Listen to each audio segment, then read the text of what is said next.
자, 우리 옆 사람하고 한번 인사하겠습니다. 뭐라고 인사하시겠습니까? 인사하십시오. 뭐라고 하시겠습니까? 하나님은 당신을 사랑하십니다. 예.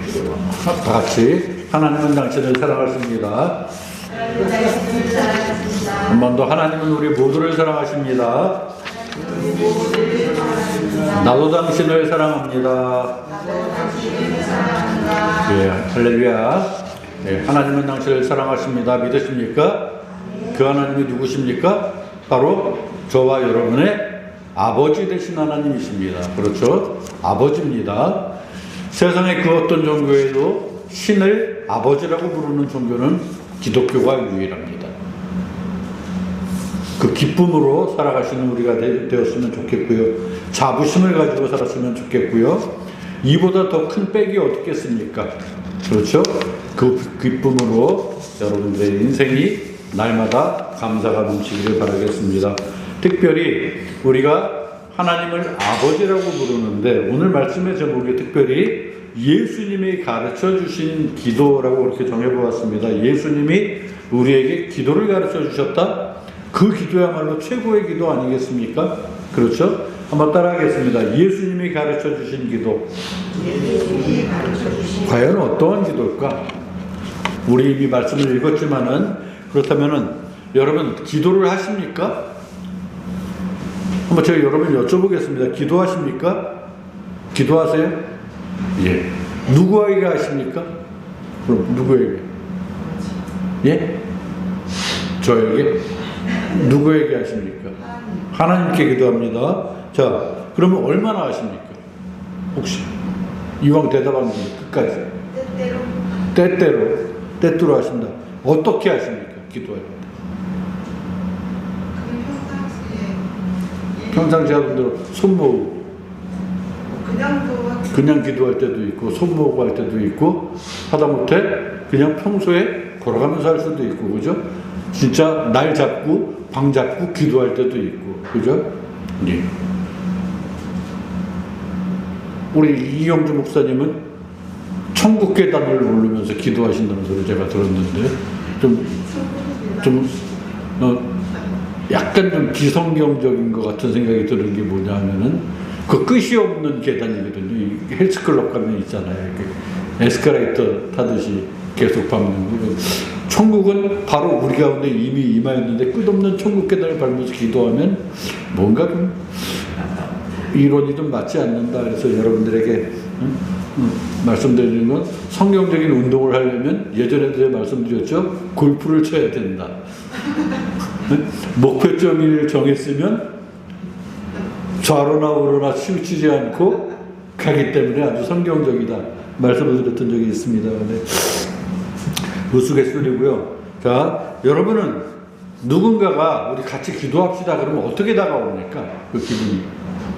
제가 만약에 이브라님한테 같이 기도합시다 그러면 어떨 것 같아요? 같이 기도하죠. 솔직히 너무 즐겁다 아니면 부담된다. 부담된다. 즐겁다는 분 혹시 계십니까? 같이 기도합시다라고 할 때 우리 가운데 아직 기도가 자연스럽지 않은 사람은 같이 기도하자 그러면 부담된다고 합니다. 그죠? 근데 기도가 너무 좋은 거예요. 같이 기도하자 그러면 더 좋아하는 거예요. 그 차이가 있습니다. 부담된다고 생각하시는 분들 마음 가운데 뭔가 깨달음이 있어야 한다고 생각합니다. 그렇다면 주보를 여러분 펴시기 바랍니다. 이제 오늘 주보 문제를 하나씩 보면서 말씀을 나누겠습니다. 기도란 무엇인가? 기도란 무엇인가? 뭐 답은 뭐 여러 가지가 있겠습니다만은 그냥 자연스럽게 생각하면은 소통하는 것이다. 뭐 두 손을 모으는 것이다. 구하는 것이다. 아니면 차원 높은 기도는 듣는 것이다. 근데 어떤 분은 기도 그러면은 그냥 이렇게 기도하는 것보다요 저는 세게 기도하면 그게 정말 기도하는 것 같아요 라는 분들이 계세요.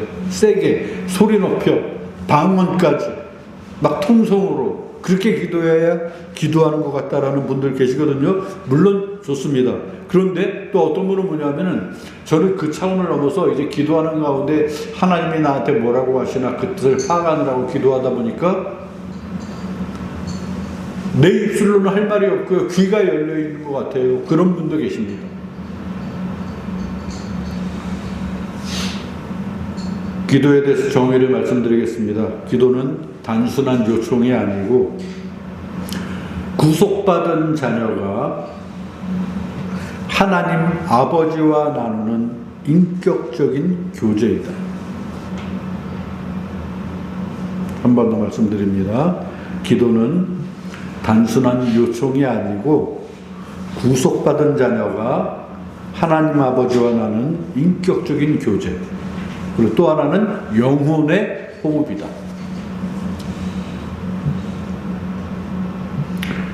켈빈 선생님께서는 이 기도를 가리켜서 믿음의 중요한 연습이다라고 이렇게 표현하셨던 그 기독교 강요의 그 기록도 있습니다.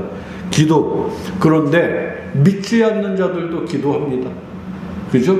믿지 않는 자들도 기도를 해요. 가끔 그들은 OMG, 오마이갓 이거 자체도 기도거든요, 사실. 그죠? 그리고 뭐 어떤 돌 앞에서도 빌기도 하고, 그죠? 대상이 틀렸을 뿐이지 무언가에 갖다가 막 빌기도 하고, 기도하는 마음으로 산다 그렇게 이야기도 하고. 그렇다면은 여러분, 우리가 기도하는 것은 분명히 대상이 있다는 거예요. 대상이 분명한데 그 아무 곳에나 막 빈다고 되는 것이 아니라, 우리나라 말에 옛날에 지성이면 감천이란 말이 있잖아요. 아닙니다. 지성이면 감천 아니고요. 기도해야 되는 겁니다. 그 대상은 반드시 하나님이어야 된다는 겁니다. 주보 2번을 보겠습니다. 그렇다면 나는 언제 기도하며 특별히 간절히 기도해 본 적은 언제였을까? 여러분 스스로 한번 생각해 보시기 바랍니다. 언제 기도한다? 밥 먹을 땐 꼭 기도한다. 잠잘 때, 아침에 일어날 때 그 때때로 기도의 시간을 정하여 기도한다. 근데 간절히 기도해 본 적이 있었나? 언제가 있었을까? 장은택, 간절히 기도해 본 적은 언제 있었습니까? 간절히 하나님 이거 꼭 들어주셔야 되겠는데요? 아니면 하나님 이거 내가 정말 잘못했는데요? 기억나는 거 있어요? 비밀이에요? 아직 잘 모르겠어요? 간절히 기도한 적이 없는 것 같은데, 그럼? 없나요? 장은총. 둘이 모르는 게 많아서. 네. 자, 간절히 기도해 본 적은 언제였을까? 여러분, 기억나는 거 있으면 적어 보시면 좋습니다.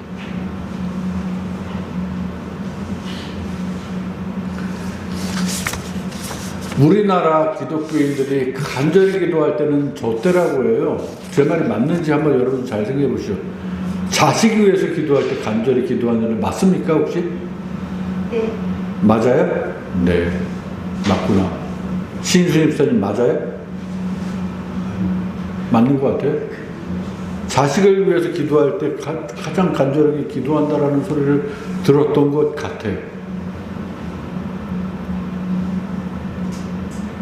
남편 위해 간절히 기도한다는 없대요. 별로. 근데 자식을 위해서, 부모를 위해서보다 자식을 위해서 기도할 때는 정말 간절히 기도한다고 그러더라고요. 어떻게 기도할 거예요? 요즘 대한민국 어머니들 다른 거 없습니다. 자식 잘 되게 해달라고. 그럼 뭘까요? 잘 되게 해달라는 거. 학생이면은 공부 잘하게 해달라고 기도하는 거거든요. 수능 볼 때 우리나라 대한민국 기독교인 어머니들 기도 제일 많이 할 때래잖아요. 수능을 앞두고 있는 어머니들이. 여러분, 왜 그럴까요? 시험 잘 보게 해달라고 기도하는 건데 왜 시험을 잘 봐? 시험을 잘 봐야 좋은 대학 가고요. 그죠? 우리나라가 그렇게 인식이 되어 있잖아요. 좋은 대학을 나와야, 좋은 과를 선택해서 좋은 대학을 나와야 일단 사회생활을 할 때 성공적으로 살 수 있다라는 개념들이 있는 겁니다. 실제로도 큰 영향을 끼치고 있어요. 대한민국의 요직 가운데에서 제일 많은 사람들이 누구냐면 강남에 사는 서울대 출신들이 제일 많다고 하잖아요. 우리나라 최상급의 사람들 제가 옛날에 말씀드리지 않았습니까? 강국사 뭔가 그랬더니 강남에 사는 국민의힘의 백을 갖고 있는 사랑의 교회 교인이면 최고라 그런답니다. 그 맞습니까? 국민의힘이 별로 힘 없어진 것 같은데.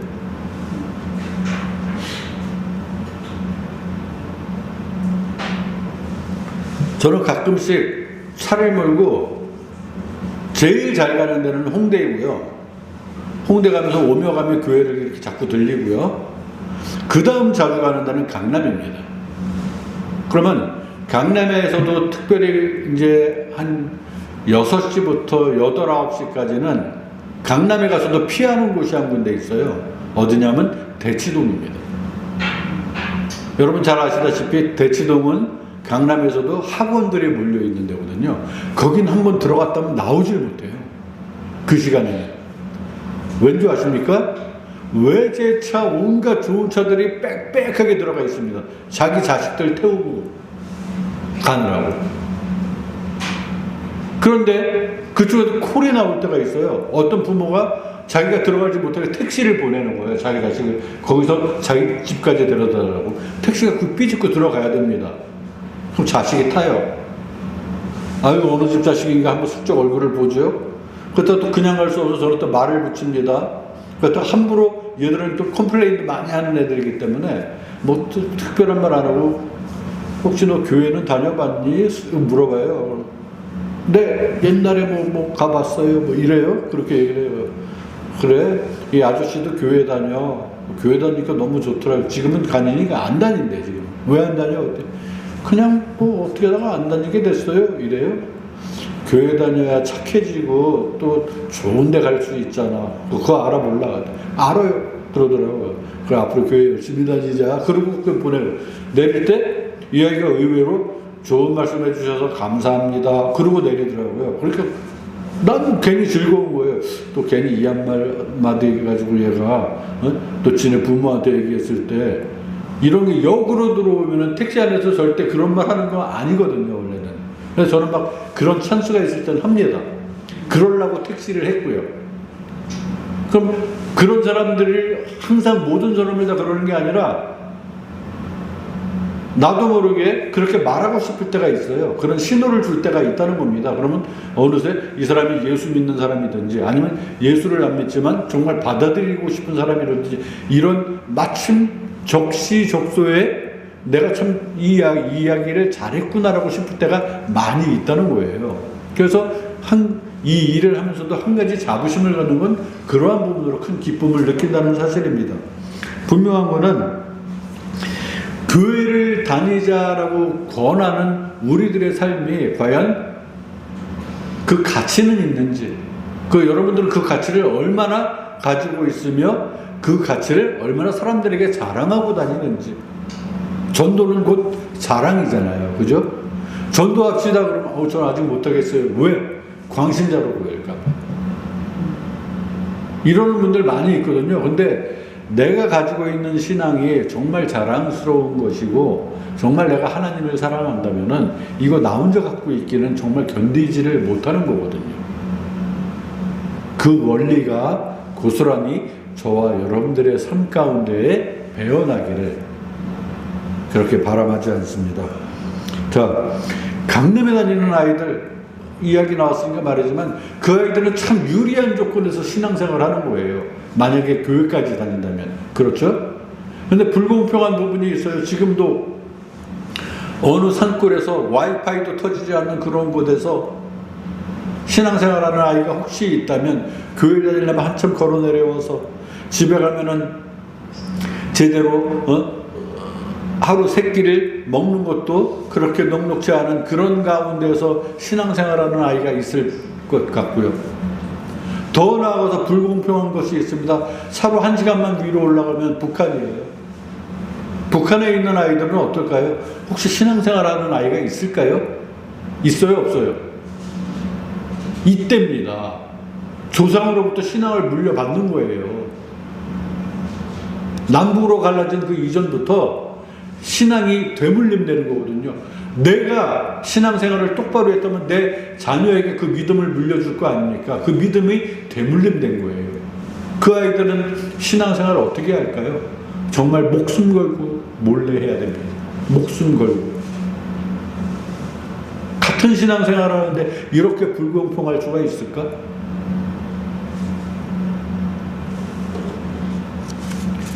그런데 훗날 우리가 하나님 앞에 섰을 때에는 이 어려운 조건 가운데에서 신앙생활한 아이들이 정말 지금 우리의 이 형편에 맞는 우리의 신앙생활보다 더 큰 것으로 하나님이 쳐주시고, 그죠? 그렇게 크게 상급으로 채워주실 것 같아요. 그래야 맞고요. 그죠? 최소한 우리가 신앙생활하는 가운데 어떠한 마음이 있어야 하냐면, 우리는 너무 편하게 생활하고 있어요. 대한민국에서 신앙생활하는데 누가 뭐라 그러는 사람 없잖아요. 이걸 감사하게 생각하며 어렵게 사는 그들을 우리가 돌아볼 줄 알며 오히려 미안해하는 마음을 가지고 그들 가운데 무언가 베푸는 삶, 이러한 것이 반드시 우리의 삶 가운데 있어야 되는 줄로 믿습니다. 여러분, 주보 3부를 보면 요한복음 16장 23절 말씀을 보겠습니다. 요한복음 16장 23절에 보면 예수님이 또 말씀하시는데요. 내가 진실로 너희에게 이르노니 너희가 무엇이든지 아버지께 구하는 것은 내 이름으로 주시리라. 우리 신앙생활하는 가운데 특권이 있다면 우리 기도할 수 있는 특권이거든요. 그런데 예수님이 말씀하세요. 아버지께 너희가 구한다면 내 이름으로 주실 것이다. 이런 특권이 어디 있습니까? 이 당시, 지금으로부터 약 2000여 년 전에 예수님께서 직접 하신 말씀이에요. 무엇이든지 너희가 아버지께 구하면 아버지가 주실 것이다. 이 당시에는 성도들은 기도할 수 없었습니다. 기도의 특권이 없었어요. 제사장을 통해서 기도해 주세요 부탁을 했을 뿐이고요. 그 제사장마저도 매일 기도할 수 없었고요. 속죄일을 정한 날을 따로 정해서 그날만 특별히 기도할 수 있었습니다. 그런데 예수님이 이 모든 장애를 단번에 무너뜨리는 순간이에요. 무엇이든지 너희가 직접 아버지께 구해라. 그래야면 내 이름으로, 예수님의 이름으로 우리 아버지 하나님께서 너희에게 주실 것이다. 하나님께서라고 말씀하시지 않고요. 아버지께 구하는 것이라고 그랬습니다. 아버지께. 하나님은 아버지시다. 자, 오늘 본문 말씀 우리 돌아가 보면은 마태복음 6장 하늘에 계신 우리 아버지 이렇게 시작됩니다. 우리 주기도문 그렇게 외잖아요. 하늘에 계신 우리 아버지.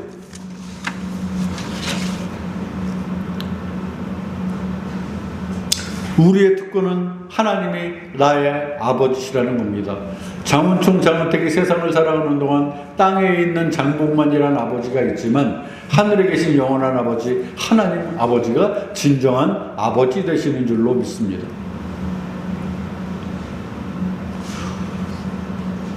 로마서 8장 15절을 잠깐 보면은 로마서 8장 15절에 우리는 하나님의 영으로 인도함을 받은 하나님의 아들이다라고 표현되어 있고요. 양자의 영을 우리가 받았으므로 우리가 하나님을 아빠, 아버지다라고 그렇게 표현되어져 있습니다. 양자의 영을 받았던 우리, 예수님만이 하나님을 아버지라 부르는 것이 아닙니다. 우리는 양자의 영을 받은 하나님을 아버지라 부를 수 있는 그 특권을 가지고 사는 우리 모두인 줄로 여러분 믿으시기를 바라겠습니다. 그래서 이 예수님께서 우리를 그러한 귀한 특권을 우리에게 알려주시고 선포해 주심으로 오늘날 우리는 하나님을 아버지라 부르며 기도할 때마다 하나님께 구할 때 매 순간 매 기도할 때마다 마지막에 예수님의 이름으로 우리가 기도합니다 라고 기도하는 거예요. 더 이상 하나님과 우리 사이에 제사장도 필요 없고요. 우리가 하나님께 직접 기도하되 중보자 되신 예수님의 이름으로 그렇게 기도하고 살아가는 것입니다.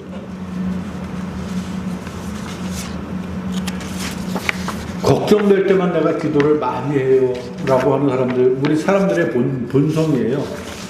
내게 어려움이 닥쳐왔거든요. 내가 왜 이런 어려움을 내가 겪게 되지? 아, 기도 안 했네. 저도 그렇게 깨달을 때가 많거든요. 아, 그러고 보니까 내가 기도를 너무 게을리 했네. 인생을 살아가는 동안 제가 여러분들에게 한 가지 여러분들에게 자랑을 할 게 하나가 있다면요, 저는 눈치가 좀 빠릅니다. 하나님이 제대로 치시기 전에 저는 기도합니다. 그래서 그렇게 큰 시련을 당한 적이 없는 것 같아요. 눈치껏. 이거는 제가 자신있게 말씀드리고 있는, 어떤 분은요, 내가 다리가 부러져서, 우리 집에 쫄딱 망해서, 뭐 어떤 슬픔을 당해서 내가 정신 차리고 하나님 앞에 돌아왔습니다 이러거든요. 그런 일 당하기 전에 저 신호 딱 이러면 더 이상 여기서 나가면 이거 안 되겠는데, 이런 눈치가, 이게 영적인 감각입니까? 이거는 그런 감각을 달라고 여러분 기도하시면 더 좋습니다. 여러분 다 자녀가 있지 않습니까? 내 자녀를 바라보면은 하나님이 우리를 바라보시는 그 심정을 우리는 너무나 잘 알 수 있을 것 같아요.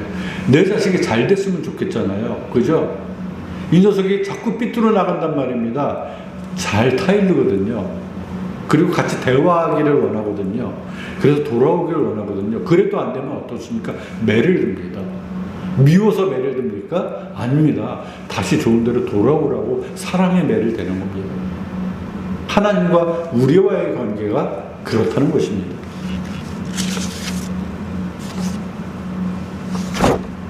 요한복음 14장에 보면은 예수님이 말씀하시잖아요. 너희는 무엇보다 마음에 근심하지 말라 그럽니다. 걱정하지 말고 살아라. 왜 그런 줄 아십니까? 그 다음에 답이 나오는데 뭐라고 하냐면, 내 아버지 집에 거할 것이 많다. 이렇게 답을 주세요. 이건 곧 무슨 뜻이냐면요, 이 땅에 살아가는 동안의 근심거리가 영원히 가져가는 것이 아니다. 너희들이 진정 살아야 할 것은 너희가 구할 초소, 하나님의 나라, 천국. 내가 그곳을 먼저 가겠다. 너희를 위해서 그 초소를 예비하러 가노니 라고 예수님이 말씀하세요. 그 모든 것이 다 준비되면 다시 내가 너희에게로 와서 너희를 나 있는 그곳으로 내가 데려갈 것이다. 예수님이 우리에게 약속하셨어요. 그러니까 이 땅에 살아가는 이 걱정 근심거리는 그냥 넘겨라, 즐겨라.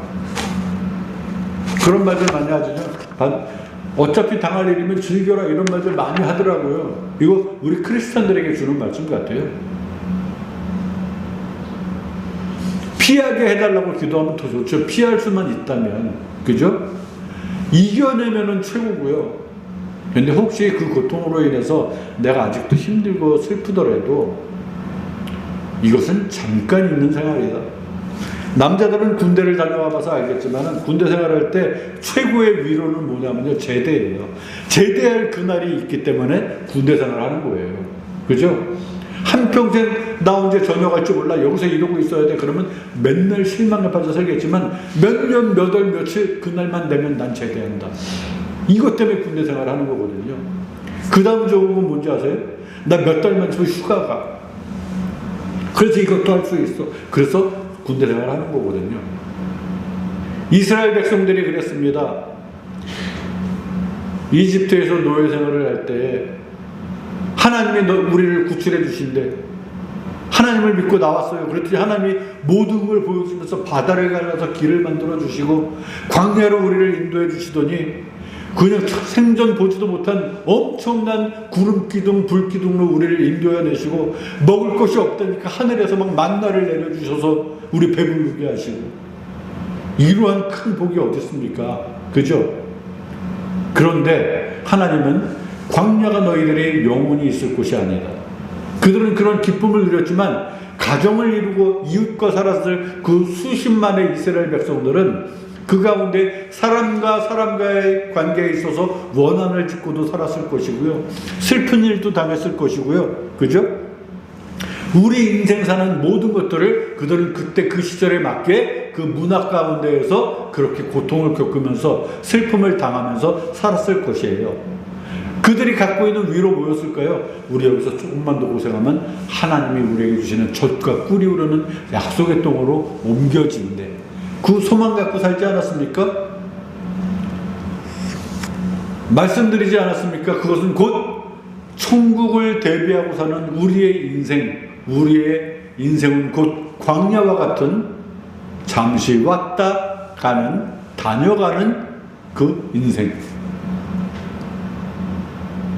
그런 가운데, 그렇다면 우리가 뭐하러 하나님 앞에 기도할까요? 기도 안 해도 되잖아요. 맞아요? 기도하는 겁니다. 그래도. 왜? 자식이 어머니 아버지 마음 알았으니까 나는 그대로 살게요, 이게 아니라요. 엄마 아빠가 가장 기뻐할 때는 자식이 엄마 아빠 나 이게 힘든데 엄마 아빠 나 이거 도와줄 수 있어요? 아니면 엄마 아빠 나 이런 일이 있었어요. 이렇게 자꾸 막 커뮤니케이션을 주고받을 때 그때 엄마 아빠는 더 기쁘거든요. 도와주고 싶고 더 예뻐해 주고 싶고 내 자식 잘 되길 바라면서. 하나님이 우리에게 원하시는 마음이 그거라는 겁니다. 나에게 다가오는 내 자녀들, 나를 사랑하는 자녀들, 나의 말씀에 순종하는 자녀들, 똑같은 원리라고 저는 생각을 합니다. 우리 4번, 천하 만물과 우리 사람들의 가장 큰 차이가 있다면 무엇일까요? 사람들이 천지 만물을 다 창조하셨어요. 그리고 비슷한 동물들도 만드셨어요. 그런데 마지막에 우리 사람을 만드셨어요. 사람과 천하 만물과의 특별한 차이점이 하나가 있다면 그것은 뭐냐면 우리 사람만큼은 하나님의 형상으로 만드셔서 세상 가운데 하나가 된 게 아니라 세상을 다스리게 하셨다는 거예요. 함께 하나님과 사람이 함께 세상을 다스리게 하셨다. 이러한 큰 영광이 어디 있습니까?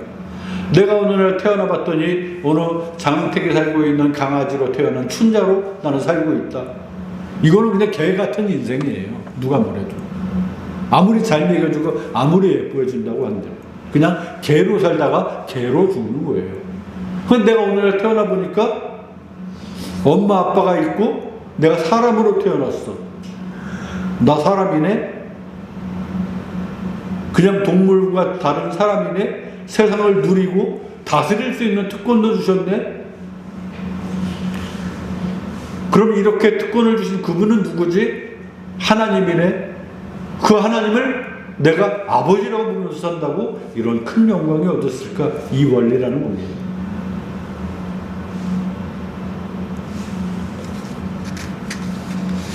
4번 문제 적으시기 바랍니다.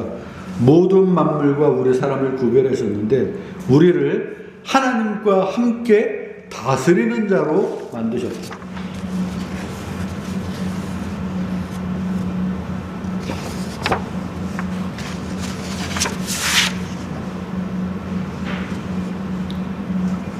너희는 이렇게 기도하라. 본문 말씀으로 들어갑니다. 하늘에 계신 우리 아버지. 자, 그 말씀이 있을 때는 본문을 여러분 펴시기 바랍니다. 마태복음 6장. 먼저 기도하는 태도를 말씀하고 계십니다. 기도하는 태도. 먼저 사람에게 보이려고 하지 말라. 사람에게 보이려고 하지 말라. 바리새인들은 그렇게 기도했다는 거거든요. 어디까지나 코람데오의 인생이다. 하나님 앞에서의 삶을 살아라. 그래서 골방에서 기도하라. 너희 마음의 중심이 오직 하나님께만 고정되는 그 삶을 살라는 것입니다. 그리고 중언부언하지 말라. 이미 하나님께서 너희가 원하는 무엇인가를 다 알고 계신다. 결국 나를 아시는 하나님의 뜻에 나를 굴복시키고자 하는 우리 하나님의 뜻이 있는 줄로 여러분 믿으시길 바라겠습니다. 하늘에 계신 우리 아버지, 무슨 뜻일까요? 하늘에 계신 아버지, 초월성이 있습니다. 하늘에 계신 우리 아버지, 그리고 아버지는 내재하고 계신다. 내 가운데 나와 가장 가까이 계신다. 이름이 거룩하게 하옵시며 나라의 임하옵시며 뜻이 하늘에서 이루어온 것 같이 땅에서도 이루어지이다라는 이 세 가지 강구는 철저히 하나님 중심적인 것이라는 겁니다. 웨스트민스터 소위문답 제1은 제가 여러분들에게 말씀드리지 않았습니까? 사람의 제일 되는 목적은 하나님을 영화롭게 하는 것이다. 바로 이 부분을 특별히 우리 예수님이 표현하신 것이고요. 일용할 양식을 주옵시고 무엇일까요? 우리가 세상을 살아가는 데 있어서 모든 생존의 근거가 하나님의 섭리 아래에 있음을 인정하며 살라는 겁니다.